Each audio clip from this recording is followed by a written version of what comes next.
Guys, I'm not gonna lie to you. I've had a pretty sweaty morning. I went out to try and find Call of Duty somewhere early in the area, but we succeeded. It's installed. And what I'm doing, instead of playing Blackout, is talking to you lovely people and uploading a video on the title. As you can see, my thoughts on the top 10 teams going into Black Ops 4. And this is all based off a couple of rumoured rosters that aren't confirmed. And, you know, there's a couple of rosters that can maybe contend within this top 10 if they were announced or if they were put together. Like, there's a few other people within the scene that could put together rosters that could potentially make it into Chris Tunn's top 10. But I mean, first and foremost, I want to say that I'm mostly basing this off what we've seen in World War II. It's the latest thing we've sort of had to base players and teams off. And just maybe their chemistry going into it. That's mostly where I'm going with this. I'm going to upset some people with it, no doubt. But yeah, let's get into it. Just my opinion on it. You know, nothing's gospel that I'm going to see here. But yeah, here we go. Top 10 teams I feel that are going to be in and around doing things in Black Ops 4.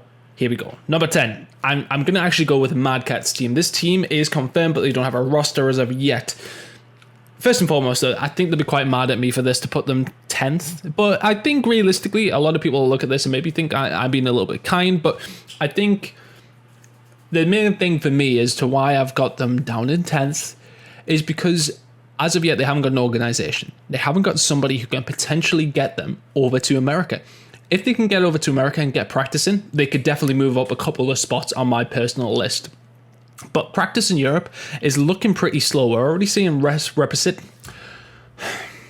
reciprocity moving over, and we're already seeing reserve moving over. So there's your two best teams in Europe, undoubted. They are further into this list. They're already moving. So realistically, the practice isn't there as much. You've got other teams that will offer decent practice, but not anybody as good as these two, meaning that this team will slip behind a little bit for me. They have bags of experience, don't get me wrong, and they have that young talent, that young fiery talent. People like Alex, we know Petey can bring numbers to the board as well. And the jury's out for me on Petey. I want to see how he does this year because he had a poor year last year. But as far as it goes, you know, they haven't got an org. I think they'll be slightly off the pace if they can't sort themselves to get over to America to get some practice in there, because they're good enough to get that. But if they can't, then they're going to be practicing in Europe and they're going to be slightly off the pace, I feel. So just to confirm, that's Mad Cat's team, which is Mad Cat, Dave, Alex, Josh, and Petey, setting it at number 10. Number 9, this is going to tilt a couple of people.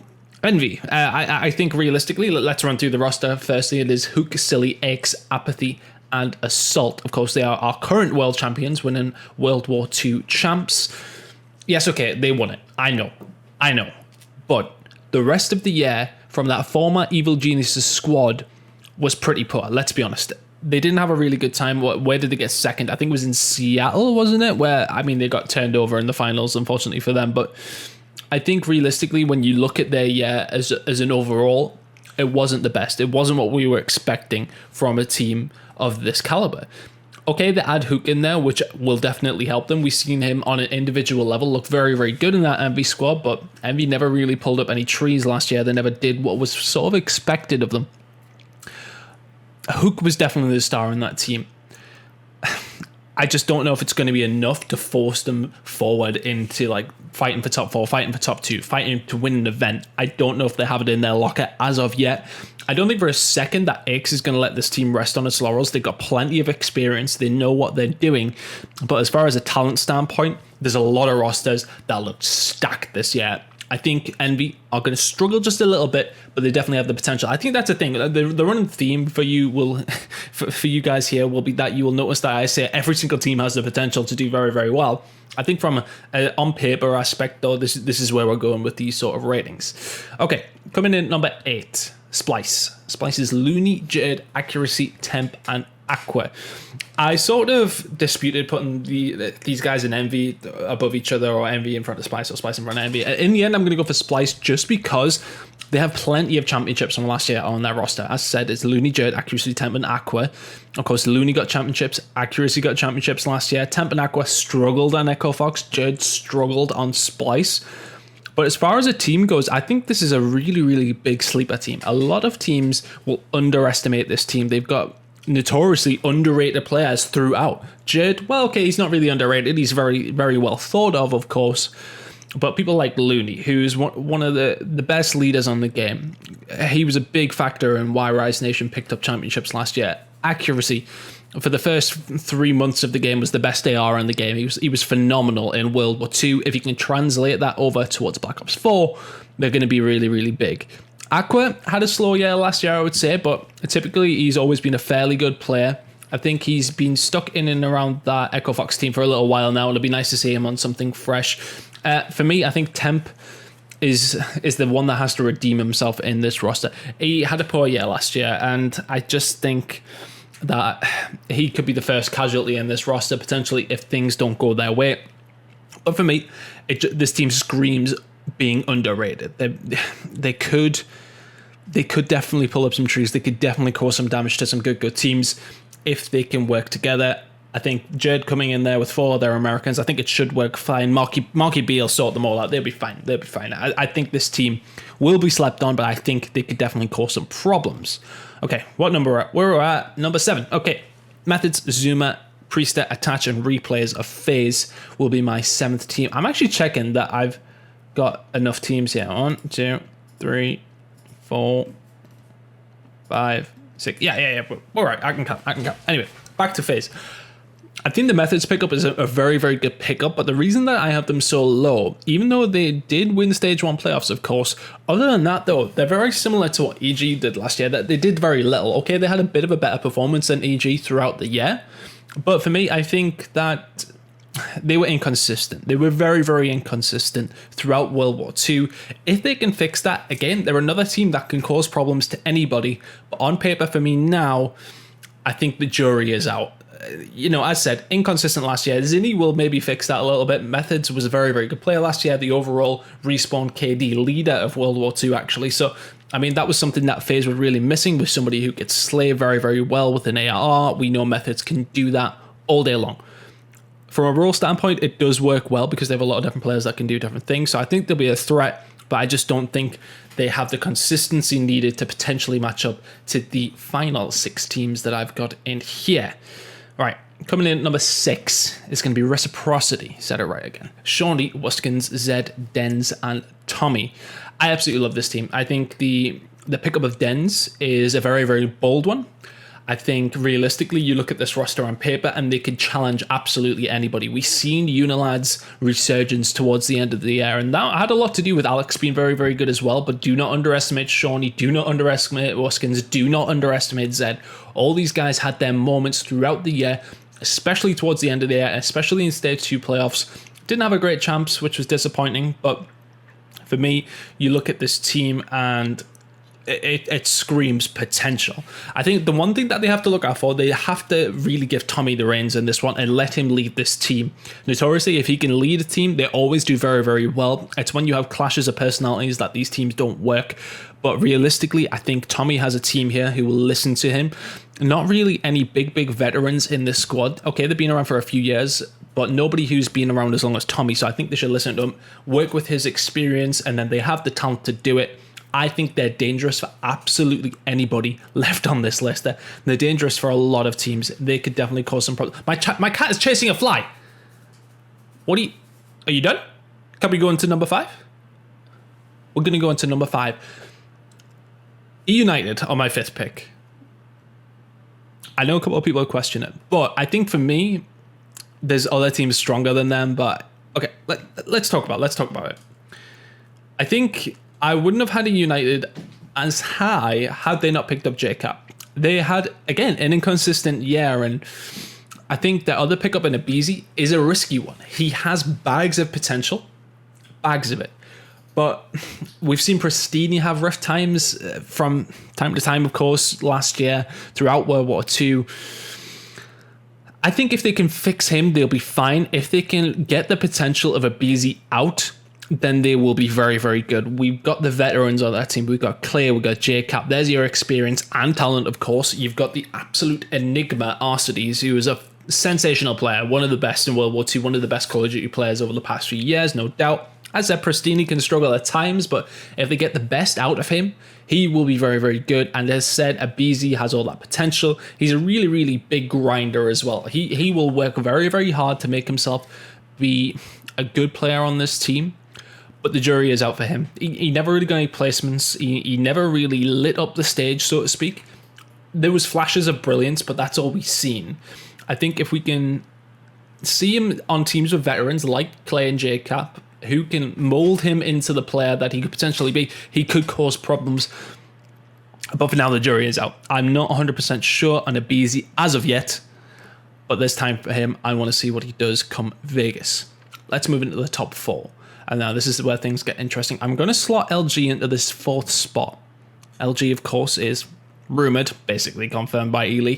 John, Classic, Slacked, Formal, and Gunless. This lineup is stacked. It is a juicy lineup. Let's not lie to ourselves. John, Slacked, Formal, Gunless, Classic. I'd have had this team potentially a little bit higher if they kept a hold of JCap.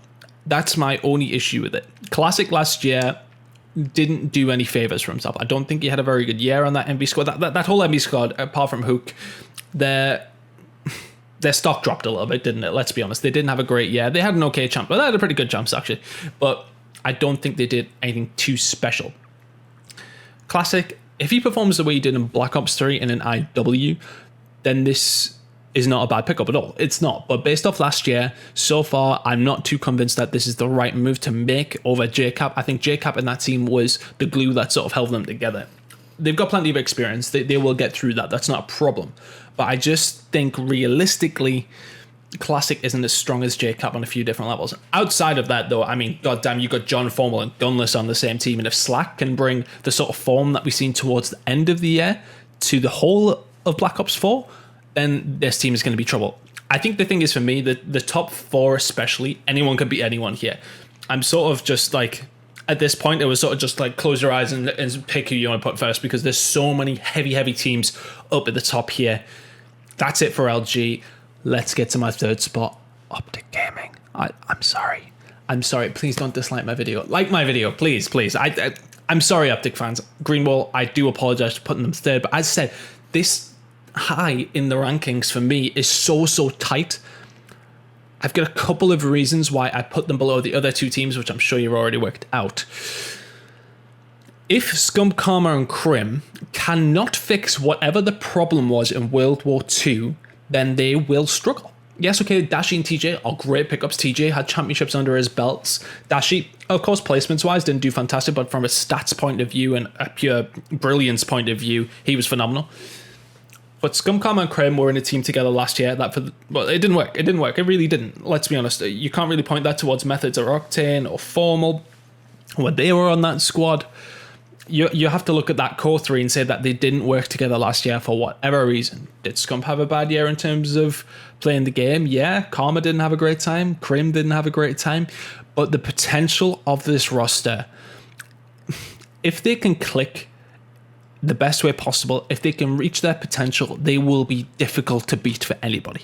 Absolutely no doubt of that. But I still have question marks around Scump, Karma, and Crim. You know, we know that they released Karma throughout the year. Scump was never his normal self last year. Crim had a couple of decent performances, but until I see them turn back into the OpTic Gaming we knew from a couple of years ago, then I can't put them in 1 or 2. I can't. If you're basing it off last year, then you could have argued I could have put them lower. But realistically, this is a brand new roster. It could be completely different.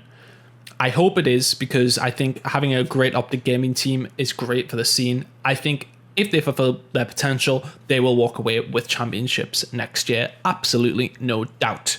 Nobody's doubting that. But it's just a case of, do they fix the issues that they had last year? They seem to have, from their point of view, because it was a role thing. If they have, they'll be fine. They will win plenty of titles next year. This year. 2nd. Right. Okay, maybe a little bit of EU bias here. I'm going to have Red Reserve in 2nd. One of the main reasons I put them over OpTic and over LG and over EUnited is that this team have stuck together. They have their core 4 from last year. They have Rated. They have Scraps. They have Joe. They have Zero. And then you have Bance on a Black Ops game. If we see the Bance that we've seen in Black Ops 3, that we've seen in IW, this team are going to win an event. They were easily last year the best team to not win an event. Let's be honest with you. What was it? Was it 3 second places or 2? I can't remember exactly off the top of my head. But they were solid teams throughout. How they didn't win a tournament, I haven't got a clue. I think realistically, if Rise Nation weren't as good as they were when Red were as good as they were, Red would have won those tournaments. But Rise Nation were above and beyond the best team by a long while, and Red just couldn't crack them. I think if they'd gone to a final from a winners bracket final, they probably win an event. I think was it Anaheim where they nearly won the winners bracket final to get the final, and they probably would have played Rise again. I think if they win that draw at hard point, they probably win Anaheim. I think this is a very, very good team. Rated is easily a top 5 AR, maybe top 4. Joe is notoriously underrated. Do not underestimate how good Joe is, how much of an important role he plays in this Red Reserve squad. Zero is an absolute beast. Scraps was one of the best SMGs on the game. And that said, if you get bans from Black Ops 3, not World War 2, okay, I did say this was based on World War II, and if it was based on World War II, I wasn't too excited about the band's pickup, but I think a lot of people come out and said Splice wasn't the best situation for anybody in that team. They just didn't work out together. Band's played all right over the air, but not good enough from a band's perspective. If he plays as well as he potentially could, this team will win a championship this year. I promise you that, EU fans. I hope they do. For God's sake, I'm sick of being in the crowd with Benson and shouting for them, and they don't win. Just end my suffering, please, Red Reserve. End my suffering. I'm going to end all of your guys' suffering and get to number 1 on the list, and I think you all know where it's coming from. Lightning Pack. No, I'm joking. It's going to be 100 Thieves. It has to be 100 Thieves. It has to be. You cannot question this squad at all on paper. The only maybe little question is around maybe Enable. But he brings something else to the table apart from talent. He does have the talent. Maybe not the S&D talent. Maybe we'll see him improve. I hope we do.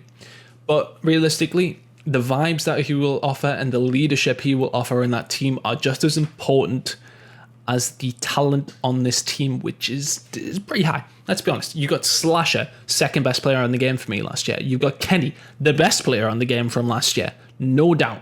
Octane, probably the second or third best AR last year. Let's be honest.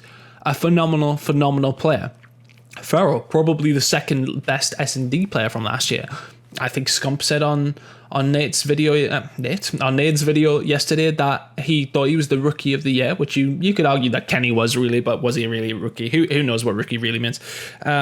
But I think on paper this roster is just going to work. We already see 3 members of the TK roster that won stage 2, came second at champs. I mean, how can you go against them? How can you go against a team of Slasher, Octane, Kenny, Pharaoh, and Enable? It's very, very difficult to. As I said, though, this whole top 4 for me, I think, is very, very close. And I've been talking for 18 minutes now, so I'm going to start wrapping it up. But what I will say is that these top 10 teams, the gap from 10th at this moment in time, I don't know the rest of the rosters. There could be some little god squad coming together I don't really know about. But from 10th off the back, I'm struggling to come up with teams that are going to be able to compete with these guys. I think it's very, very top heavy this year because of the 5v5. The thing is, with it being 4v4, they've just basically, to get their 5th, pulled good players away from teams to get their 5th to make an even better team in a 5v5. So it's going to be very, very difficult for some teams to break this top 10 that I've listed. Of course, there will be occasions where they do. But for me, I think these will be, obviously if they stick together and there's not many roster changes, these will be the top 10 teams throughout Black Ops 4. Quick rundown of it once again, so you can all flame me or agree with me either or. So in 10th, I have Mad Cat's team, which is Mad Cat, Dave, Alex, Josh, and Petey. In 9th, I had Envy, which is Hook, Silly, X, Apathy, and Assault. In 8th, I had Splice, which is Looney, Jert, Accuracy, Temp, and Aqua. In 7th, I had Methods, Zuma, Priester, and a touch of Phase, with replays in there, of course. Reciprocity, I had in 5th. Can I count? Yes, I can count. No, they went 6th. Reciprocity, I had in 6th, which is Shawnee, Wuskins, Zed, Denz, and Tommy. EUnited, I had in 5th, which is Clay, JCap, Arcities, Pristine, and Abizi. LG in 4th, which is John, Classic, Slacked, Formable, and Gunless. Rumoured, of course, same with the EUnited. OpTic in 3rd, sorry, please don't hate me. Scump, Karma, Crim, Dashi, TJ, if you needed a reminder of that roster. Red Reserve in 2nd, which is Rated, Joe, Zero, Bance, Scraps. And finally, at number 1, my number 1 team going to Black Ops 4 is going to be 100 Thieves, which is Slasher, Octane, Kenny, Pharaoh, and Nibble. Let's tie the video up. Guys, please leave a like if you enjoyed this content. OpTic fans, please don't hate me for putting them in 3rd. Please, I'm trying. I'm just trying to offer a different opinion. Please subscribe to the channel if you've enjoyed the content recently. Black Ops 4 is out. It's currently just finished downloading. That's why I'm ending the video. Guys, thank you very, very much. I'll see you in the Black Ops 4 servers in just a second.